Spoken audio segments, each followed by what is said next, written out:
I'd like to talk a little bit about some of the general characteristics of what we might mean when we talk about primal cultures. It's the worldview, as if there is a worldview, it's extremely difficult for us to grasp, oftentimes, because our own has become so different from what once was, right? And the question remains, and there are always questions, how clearly have we ever really seen this topic? How clearly can we understand it? Well, let me draw out a few general characteristics and see if we might be able to figure out something that we can talk about. There is a term in religious studies, manna, M-A-N-A, not the manna that one might find in the Jewish scriptures or the Christian Old Testament. That's a different kind of manna. It might have this manna in it, but it's not the same. Manna is a term that is used to recognize a sense in which one finds in Native peoples that the world is, as I touched on before, very much alive in and of itself, that it is not a ball of dirt, right, on which we live, or stardust as the case may be, that it is in and of itself a living being. Now, as a young man and a hippie, I related to this very much because that was one of the things that in the 50s and 60s began to take hold in popular culture, was a different way of understanding the world, not just as a thing, but as a biosystem of which we are a part, a living organism, right? Which has presented us in many ways with a choice as to whether or not we are friendly to our host or whether or not we are parasitic to the point where the host itself is in danger of dying. I think I touched on that last week as well. I can tell you this, in my time teaching in Hawaii and speaking with some of the Native peoples in Hawaii, their attitude toward the land and toward the ocean was not quite like anything I have ever encountered. The awe with which they spoke of it, the care they were committed to taking of it, and unfortunately the difficulties that they were having and are still having with, for instance, corporations who have come in and are using that land for their own purposes. That attitude toward the earth, that somehow it is beneath us, it is below us, right? That we are created in the image of God, right? I mean, you know the stories, many of you do, and the earth was given to us, and our job is to till it, right? But without really taking into consideration the earth in its own right, right? That is an extremely difficult attitude to alter. But as time goes on and we see more and more the trouble that we are causing ourselves and the other creatures, the more extremely difficult, the more extremely important it becomes to be aware and to make some attempt to alter our lifestyles, our attitudes and our lifestyles, not just for us, but certainly for future generations. Now, manna is understood to be especially present in places, in people, in things that are striking, that are remarkable, that are impressive, that are even awesome. A particular mountain or tree, you will find comes to be considered a sacred place, a sacred space, if you will. And I don't think this is too terribly difficult to relate to. I would imagine that many of you have a particular place that holds some special significance for you, to which you might return to gather yourself, if you will, right? Did you ever have a place like that when you were a kid that you still remember, that you might still return to from time to time? And there's a certain aura about it, right, that may or may not be connected with particular events that occurred there, that runs deep, perhaps even deeper than our intellectual understanding. Another thing about man is that it is transferable. It can be transferred from a person to a person, from a person to a thing. It is a kind of power. Let me give you an example from a tradition which you might not consider to be tribal, but in its own day certainly was. There's a story about a group of specially blessed priests, right? You have to be specially blessed if you're going to mess with this stuff or have some kind of power inherent in you, right? A group of priests is carrying the Ark of the Covenant, the seat of the Most High God. Some of you know this story, right? From the Jewish tradition and Christian tradition. And this is not just any old box, okay?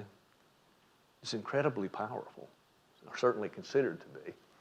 And as they are carrying it in a procession down the road, one of the priests slips, apparently, and falls, and as he does so, the throne of the Most High God is about to fall into the dirt. When what happens? Well, some innocent bystander does what you or I might do. Reach up to steady it, right? And what happens when he does that? He is struck dead. He's struck dead, right? Now, did that actually happen? Remember we talked last week about myth, the nature of myth, right?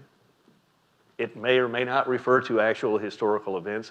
Whether it does or not, it's a story that people tell to help explain to themselves who they are, right?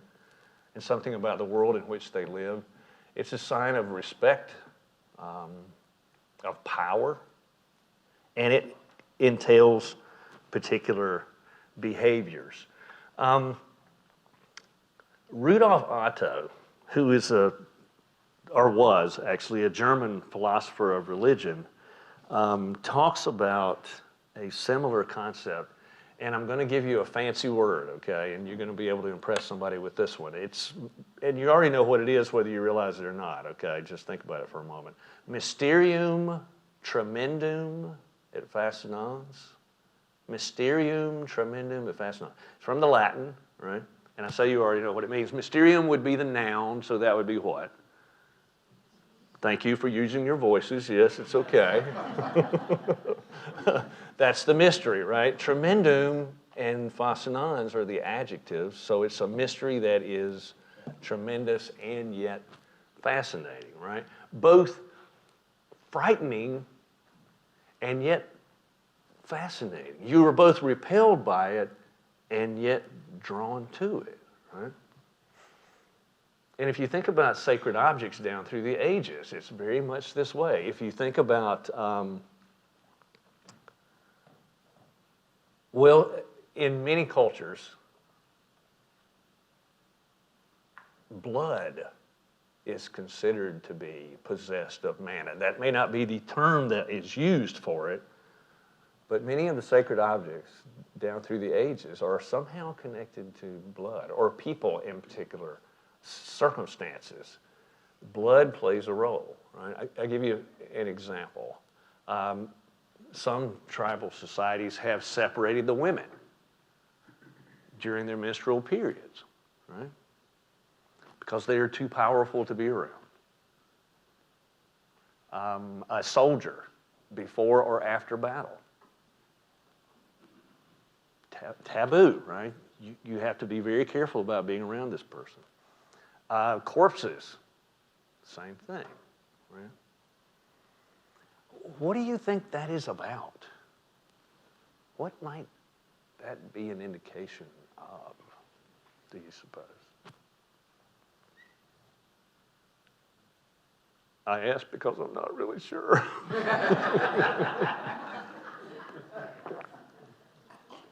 Well, okay, let's go at it this way. Why blood? What do you think it is about blood that's powerful? Because I think it is for us to eat today. Oh, yeah. Very much connected with life, right? And you know that if you lose enough of it, yeah, exactly, no more life, right? No more life. But I find that to be a fascinating characteristic that these taboos rise up around how to handle the manna. And in these tribal cultures, oftentimes there is, well, one term that is used is a shaman, who is, you might say, a specialist in the handling of manna. Oftentimes a male, in some tribal cultures, females, right? And they, well, in the past they've been dismissed as medicine men or witch doctors. Again, you think about who is it that is describing these tribal cultures early on. To a person, pretty much, they were white, European, Christian males, okay? White, European, Christian males. And so when they go into these areas, they really carry with them their own presuppositions, right? There's an immediate assumption that these people are, all too often there's an immediate assumption that these people are, you know, demon worshipers, they're worshiping the devil. And what is at least as devastating, if not more so, is that there are those basic cultural assumptions that we need not only to convert these natives to our religion, but also to our culture. And again, I'm in Hawaii, and I'm talking with the descendants of those who lived there before the Europeans ever showed up. And you see the after effects of colonization, where their great-grandparents, great-great-grandparents, their ancestors were taken out of their lives, right? The children were removed from them, their hair was cut, their language was outlawed, right? And I imagine for a moment that you're 6 years old, right? You're just about to go into school. In fact, let me make this even a little bit more relevant, perhaps. What if Hitler and the Nazis had won World War II? And the more I learn about that time period, the closer I realize they came to doing just that. What if they'd won, right?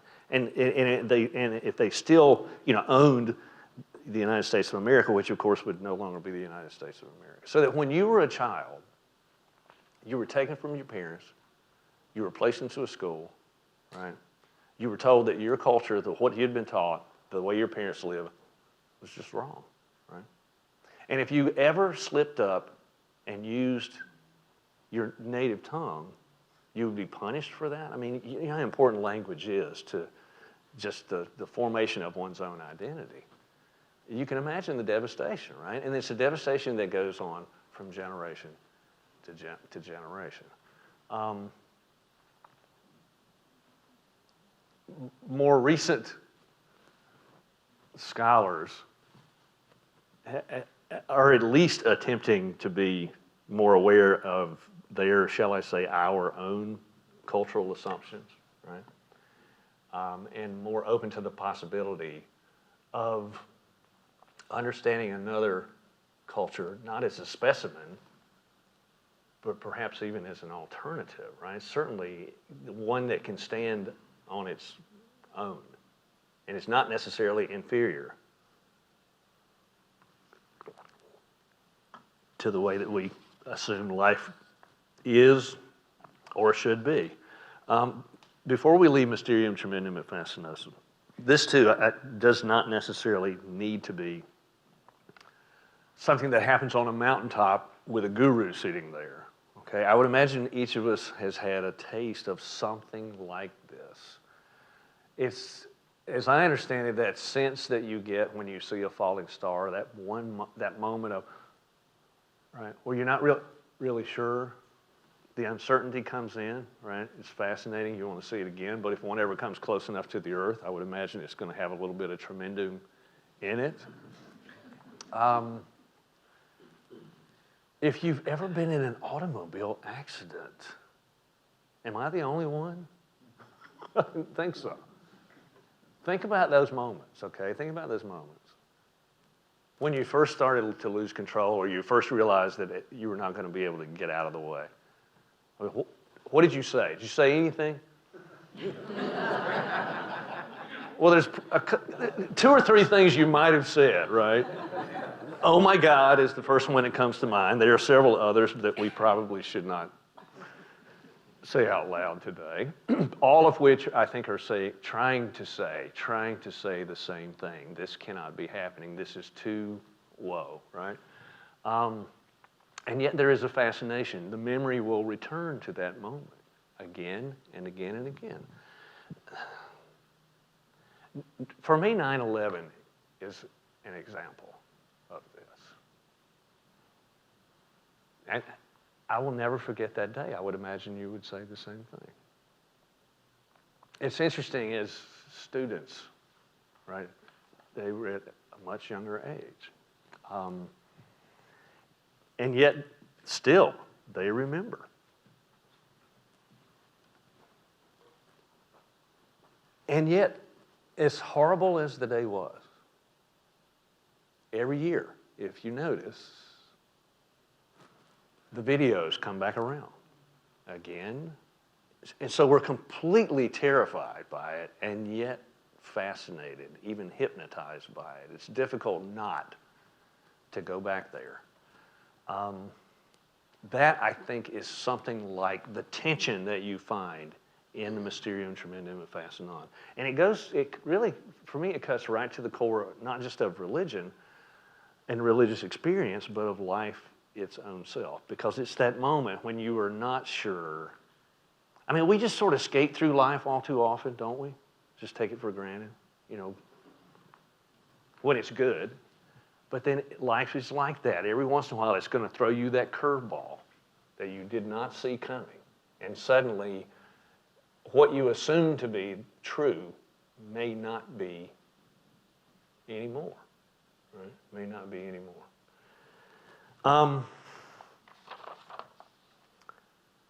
Imagine living in a world where everything is alive. Is a rock alive? A stone? Isn't it just a rock? Depends on what you mean by alive, doesn't it? Does it breathe? Well, no. Not that we know of.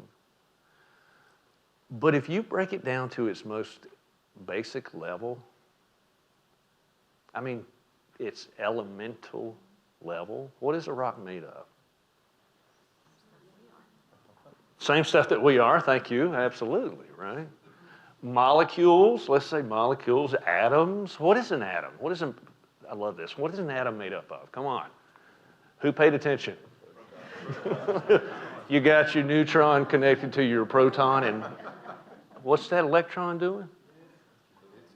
At an incredible rate of speed, right? In other words, that rock is vibrating. We just aren't perceptive enough to pick up on it, right? So it might well be alive, and I think in reality it is very much made up of the same stuff, if you will, that we are. Ancestor veneration is another characteristic that shows up.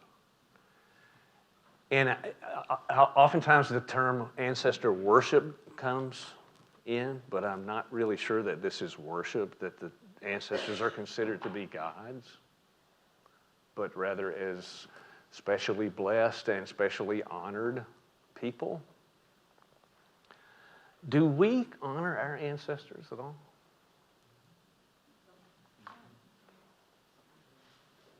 Yeah.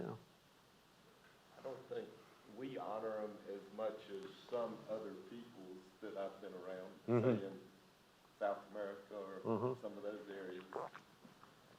That's true. That's true. We don't live in the society we once did, right? It's not, you know, that everybody, the whole big family living in one village, not so much, right? That nuclear family has shattered for us, right? Well, do we hold the elderly to be in high esteem and seek out their wisdom? No, not so much. Not so much. A discount, yeah. I guess it's better than nothing. I don't know. But among tribal peoples, you do see a great deal of attention being paid to one's forebears, right? There's a village on the island of Sulawesi where you can actually map the socioeconomic life and history of the village, because when a person passes away, they carve a statue and they place it with special rituals on that hillside, and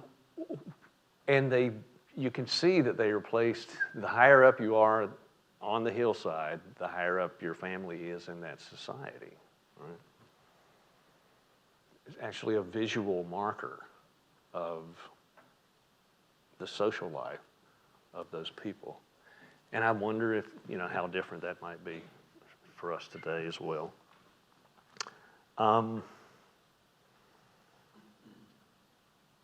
But another thing about the ancestors, by and large, primal peoples don't understand death the way that you and I do. When is somebody dead in our culture? When is somebody dead?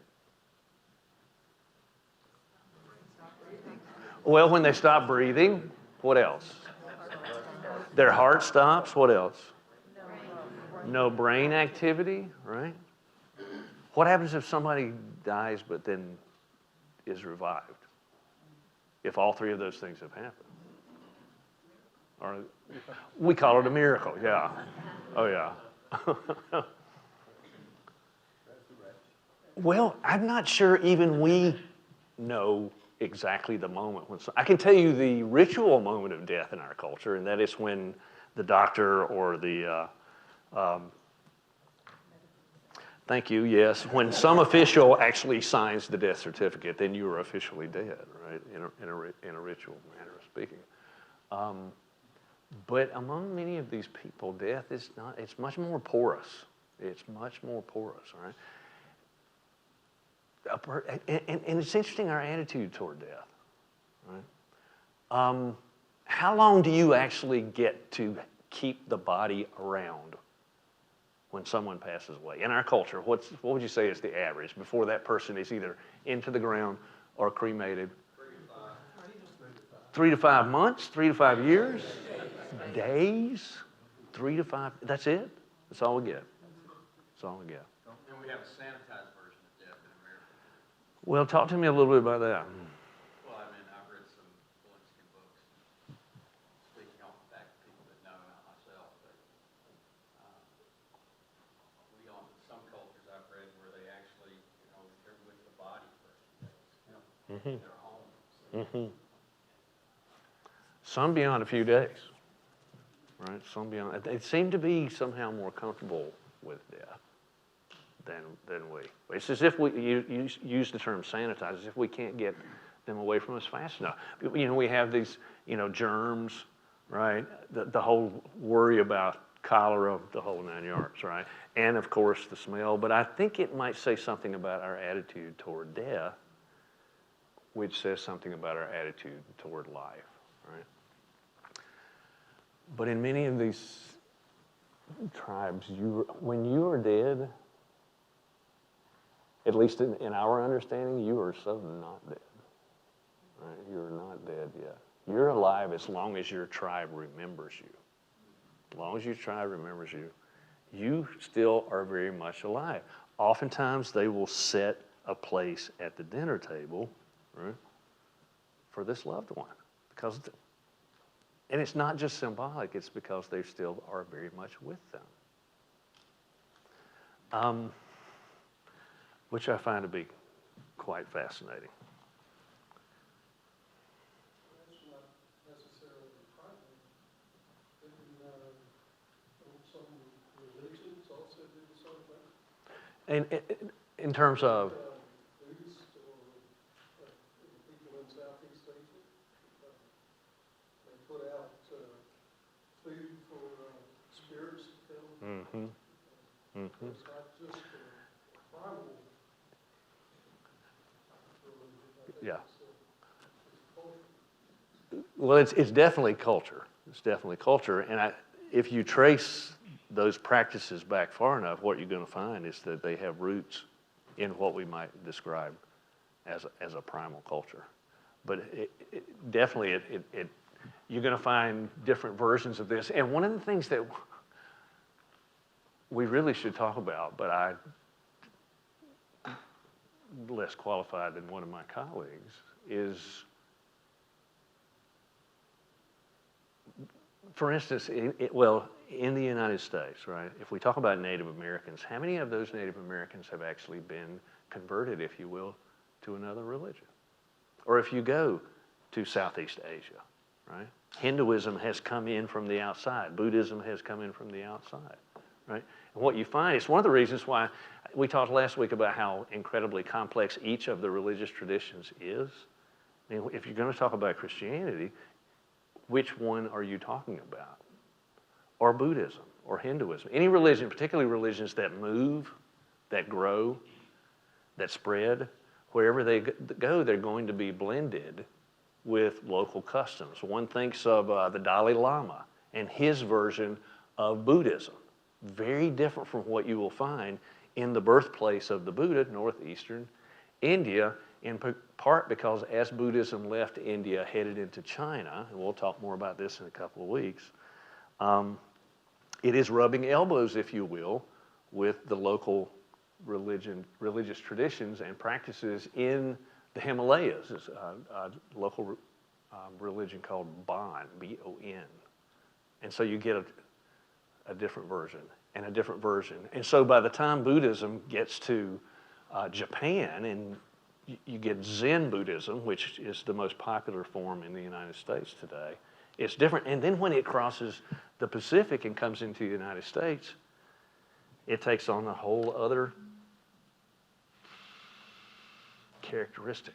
It looks different, it sounds different, and in many ways, it is different. But let me read a poem that I think is a good example of this attitude toward death and dying. And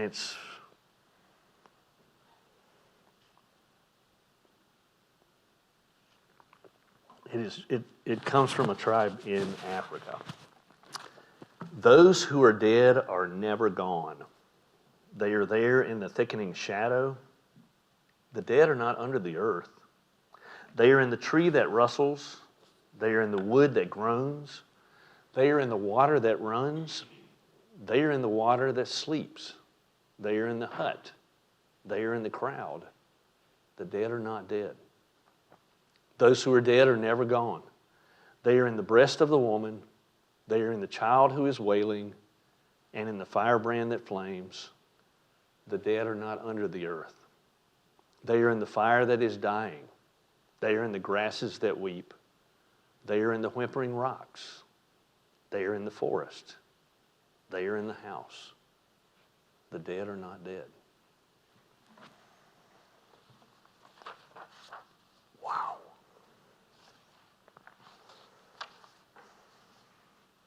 One thing that we could talk about too, I suppose, is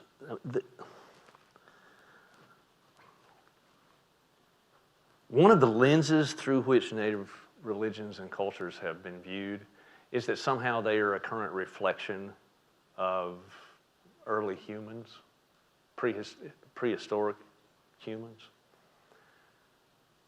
And that too is a very complex thing to think about, to talk about. I mean, to what extent is that true? Not true? I mean, is there a tribe on the planet that we have not found yet? Well, for one thing, if we hadn't found them, we wouldn't know they were there, right? But is there any such thing as this pure tribal culture, right?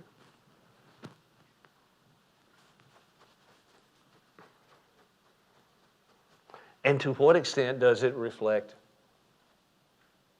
the lives, the beliefs, the practices, the attitudes of early humans? It may be, the last echo in some ways.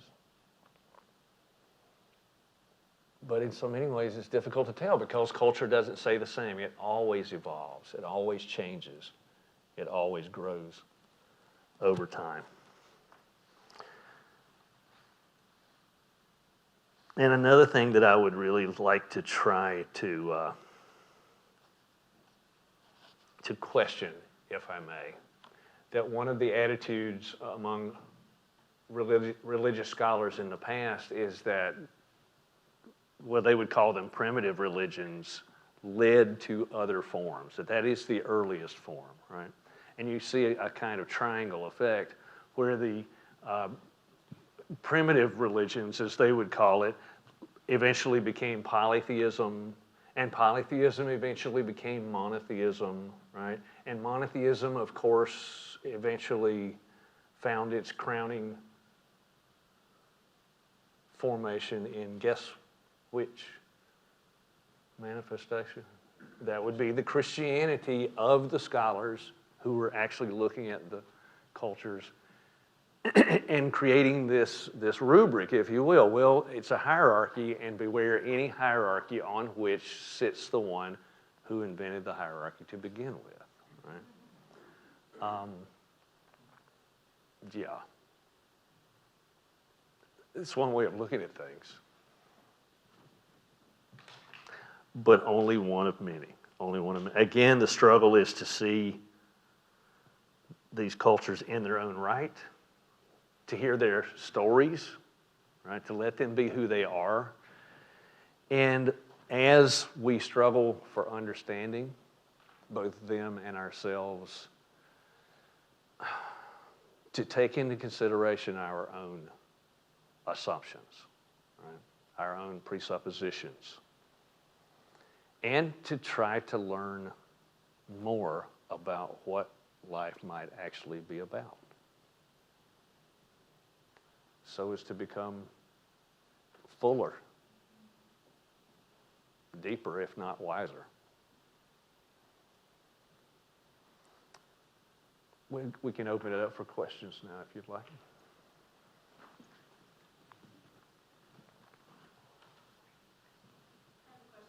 Yes. Why not use the word religion? Why not use the word religion For some of these sort of primal tribal belief systems? Why is there a resistance to calling it religion? Yeah. Well, it depends on your definition of religion, right? It does. And one of the reasons I wanted to bring that up is just to problematize the notion that this is going to be a religion like any other, that there's going to be a God or gods, right, and certain characteristics. But I know in my own class, when we talk about the characteristics of religion, what do you look for when you encounter a Hindu, right? Or if you look at Hinduism, generally speaking, and you can name them off. There's going to be myths, rituals, there's going to be an ethical dimension, right, an experiential dimension, all of these various characteristics. But at the same time, you need to understand that some of these cultures will emphasize one more than another, one less than another. That's part of it. But also to distinguish it from the attitude that this building is somehow sacred. This room is sacred, right? But somehow that one is not, right? Or that one is not. Okay, let me make a suggestion to you, okay? If you do, well, even if you don't, find the nearest church on Sunday about 11:30. About 11, I want you to go in, and I want you to walk right up to the front, because I guarantee you what you're going to find up there, it's most likely, is a Bible bigger than anything you've ever seen, as big as a suitcase. What I want you to do is just start tearing the pages out of that thing. 'Cause it's just a book, right? No, believe me, I'm not being serious, okay? It's just a book, right? No. You know, but that says so much about a particular attitude towards the sacred and the secular, right? You might get away with it if it was a dictionary, I don't know. Well, yeah, or a Henry Miller novel, right? But not that book, right? Not that book. That's what I was trying to get at anyway. And of course I do refer to them from time to time as religions. It's a cult. A cult is not a religion, is it? Well, if a cult, he's actually, is a cult a religion? That's a good question. Again, it depends on what you mean by cult, right? What is a cult? When you hear that term, let's say, in the news, what do you think of when you think of a cult? Well, of course, Jim Jones, right? Jim Jones, it's usually there's something sinister about it, right? Dangerous, mind control, isolation, right? And usually come to a bad end. You think of David Koresh and the Dravidians out in Texas. Well, I heard someone say once that a cult is a religion that we don't like. I mean, if you ask the people who adhere to those beliefs and those practices, of course, right? Of course it's valid. But from the outside, it looks different. It looks strange, even dangerous, right? So again, it's important to think about what we mean by cult. If you think about, and I know I keep going back to Christianity, okay, but it is my background. If you think about the early years of Christianity, right, when those apostles and the early followers were struggling to make it in a Roman culture that did not, first of all, didn't know about them, but as it found out about them, oftentimes did not like them. Could that be seen as a cult that just happened for whatever reasons to have grown in terms of numbers and power to the point where it basically, in a radically different form, took over the Roman Empire itself, right? Yes? Can you name a couple of Native American groups which right now might be very good to sort of align in with some of the standard Christian practices that we have? There are some groups that the Christian pulpit would say, hey, read them or read them. Or read them.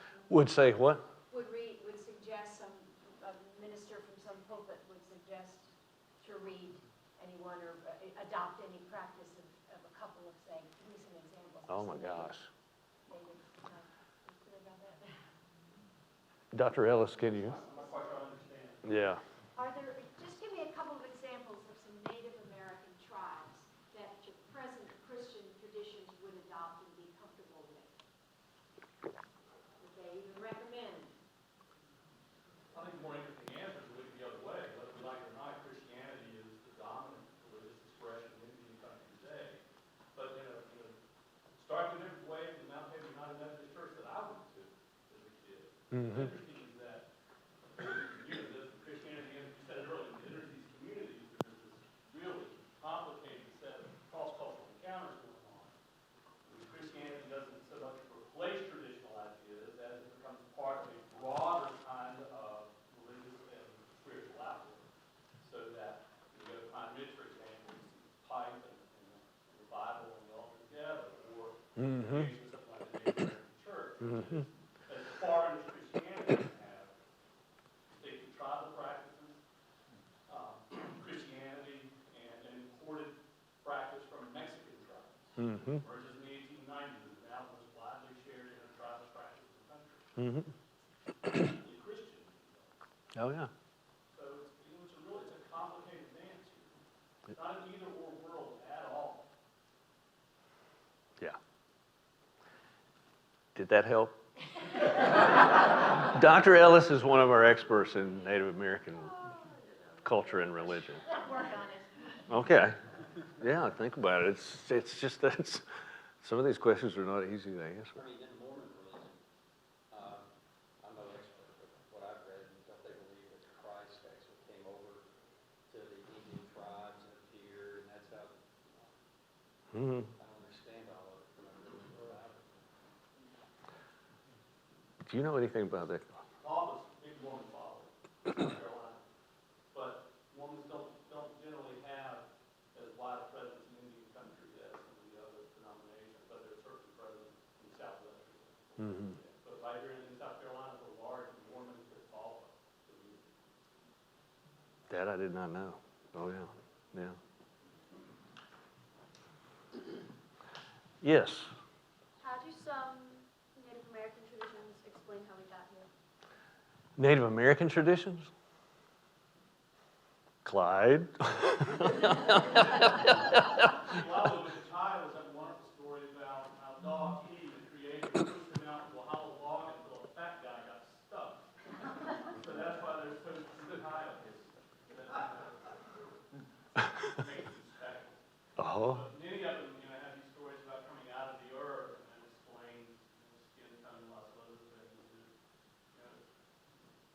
Enormous raft of these creation stories that often talk about coming out of the earth. In fact, you want to call that the combination belief. If you go to Navajo Catholic churches, the baptismal font is shaped like a hole in the earth out of which came the original genetic people.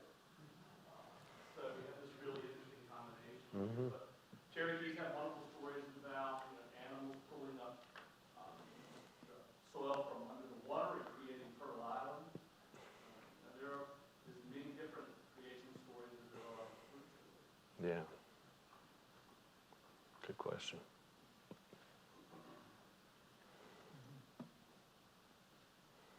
Yes, sir. You may have answered this, but if you were to say you came down to Christianity, that monotheism, if you would take it on back through pantheism, and you mentioned several Stages, if you will, yeah. what base would you take all that back to? What base? Well, yeah, and of course we're in very much the land of speculation here, but I think you're actually asking about the origins of religion itself as a human cultural phenomenon. I find that to be absolutely fascinating, and there is so little information about it. I mean, where did it come from? That's the question I was asking last week. Why are we even religious? How did it ever get started, right? Yes? Could you have a religion without rituals? Did rituals create religion? That's a chicken and an egg, isn't it? You could say that, yeah. I mean, I would say that you could, but I think it depends on, And then again, what do we mean by ritual? And I told you last week, I'm not here to give you answers. It's about asking questions. These are great questions. What do we mean by ritual? Is it something that is it going to look like what we usually think about when we think about a religious ritual, right? What comes to mind when I say ritual? Football.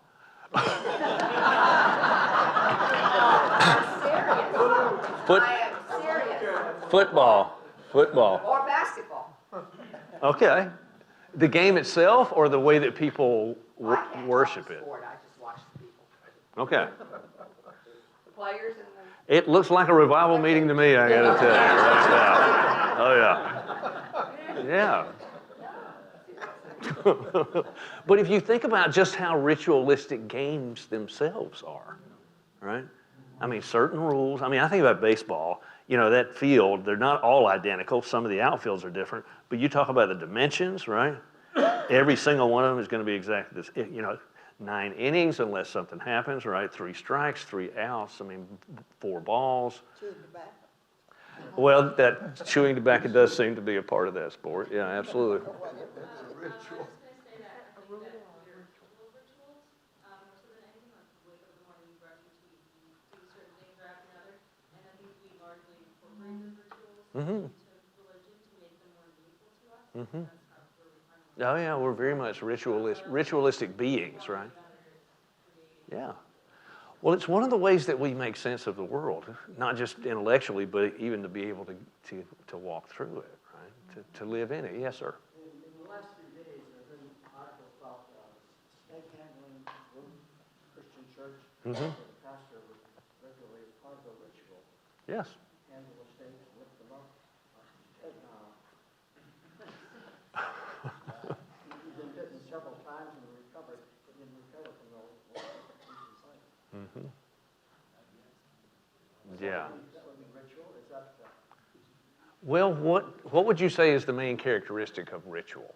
What makes an act that otherwise would just be an act, a random act, a ritual?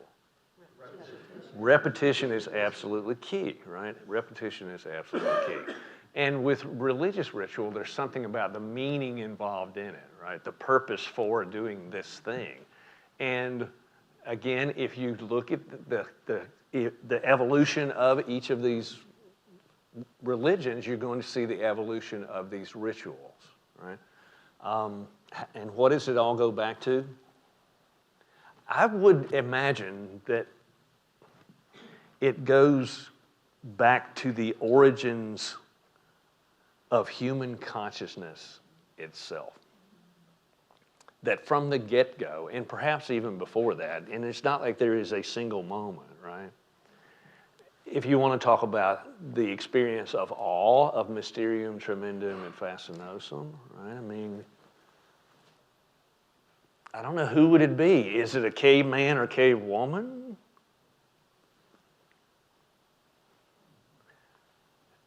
I want to know who was the monkey that ever had the first thought. I'd love to have a conversation with him or her, right?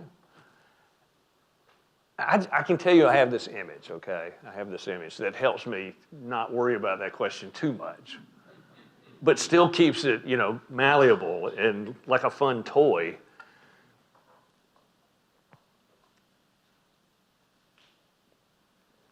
It's a group of, I don't know, prehistoric. Are they humans? Are they pre-humans? Where do we draw the line, right? They're in a cave. There's a fire burning. Everybody's asleep except for one. Except for one. And this is before anybody's ever actually had a conscious thought, okay? Again, whatever we mean by that. That's a course for another time.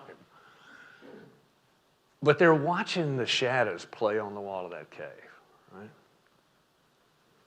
Without even thinking about it. When suddenly that particular formation on that wall starts looking a lot like the mammoth that they had to chase down and kill today, right?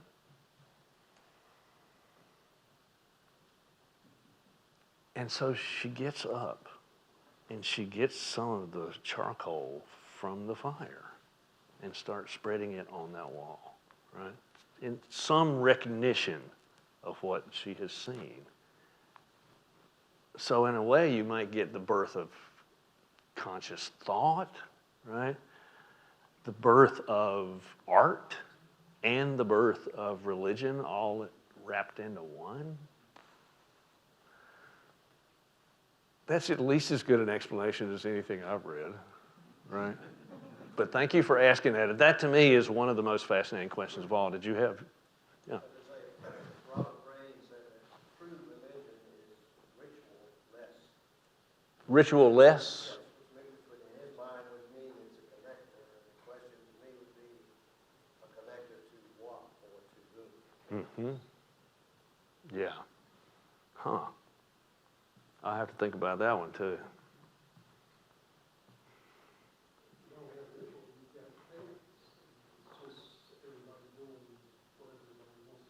Mm-hmm. Mm-hmm.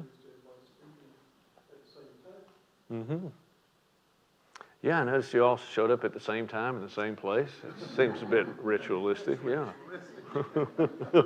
But that's the kind of thing I was talking about a while ago. It's how we make sense out of life. It's ritual. The question in this context becomes, what is it that makes a particular action not just a ritual, but a religious ritual. You know, what's the difference between, say, I don't know, the hora dance at a Jewish wedding and brushing one's teeth? Is there a difference?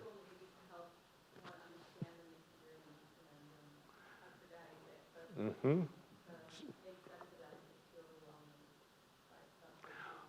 Well, rituals do, yeah. They do seem to pop up around those kinds of experiences, right? As a way of, I don't know.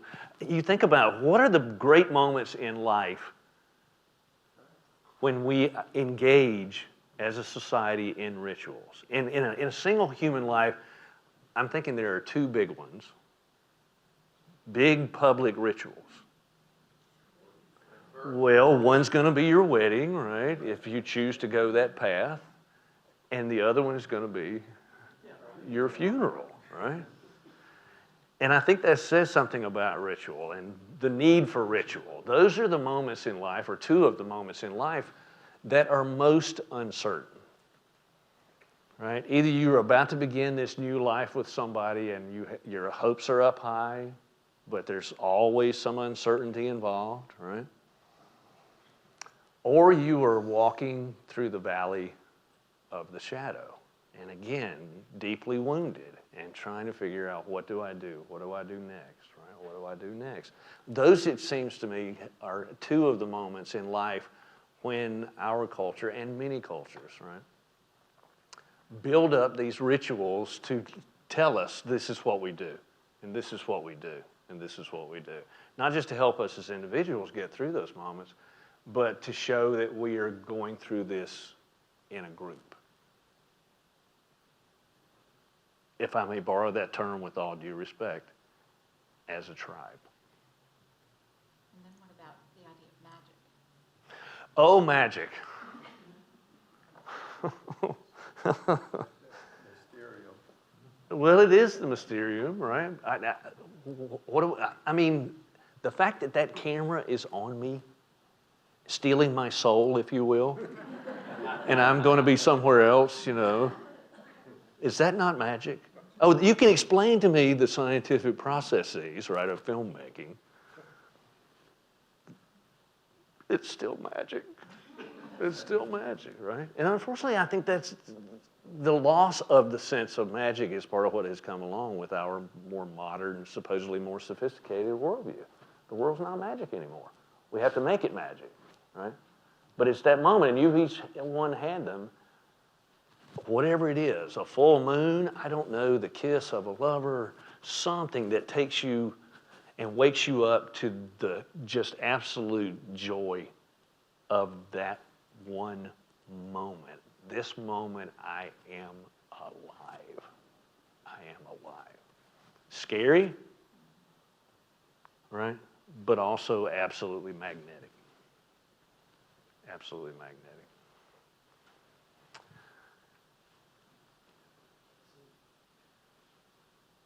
It has been a pleasure and a joy. Thank you for coming, and I hope to see you next week.